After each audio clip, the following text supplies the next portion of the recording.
Oh, look at this. It's a real thing too. Man, that is a spiffy looking car.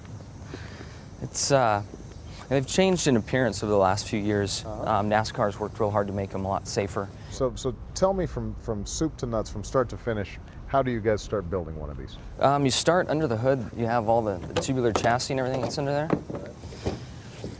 So there are specs anymore for everything. You can tell I don't do this often. Yeah, right. I can tell you need a pit crew, man. Yeah. So there's specs for the weight of the vehicle, the tubing, a lot of the safety stuff that's around it. But you build the chassis, then the body is all, except for the nose and the trunk, is made of fiberglass that's provided by the manufacturer. But in here is where the real magic has happened lately. These seats are made of carbon fiber, and we've been through some real extensive testing to control the body and an impact and the head. Right. This is a mold that's made of my body and what's comfortable for me. Right. Contains my head, and we also have a Hans device that goes around the neck. Now, you got a whole bunch of stuff on. This does not look like my dashboard, guys. It looks a little different. It's so over here's the main power switch. Right.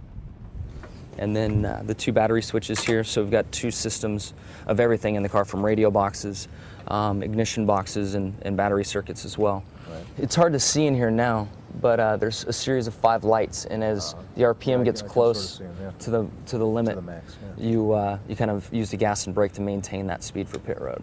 How much are you talking to your pit crew the whole time? My job, there's no telemetry on the vehicle. A lot of other forms of racing, they have active telemetry where you can see what's going on. So I have to be the computer. Every 5 to 10 laps, I explain where I'm having trouble with the car, so they can keep working on adjustments and combinations of things, from tire pressures, adjusting weight and springs and things. So you're just making a whole series of calculations constantly, even as you're driving. Yeah.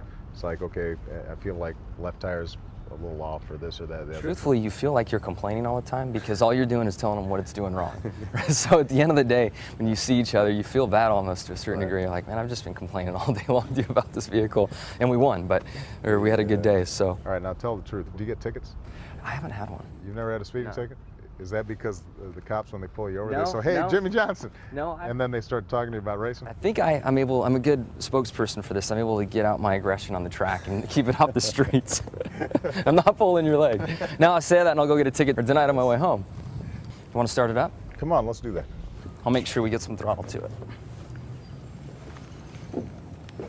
See, he does that smooth, right? Even in a suit, he's got no problems with it. All right. All right. What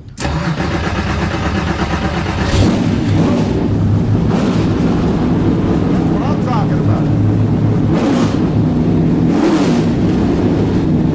That's unbelievable. That's an engine there. Huh? When you're on a straightaway, how fast are you going? It depends on the track, but the fastest track would be about 210 on the straightaway. Now, is there any point where you just go, man, I'm going too fast here? Right when something goes wrong, you think, you know what? Why did I put myself in this situation? That's when it really hits you. You need any help? There we go. All right. Look, he didn't tear up his suit or anything.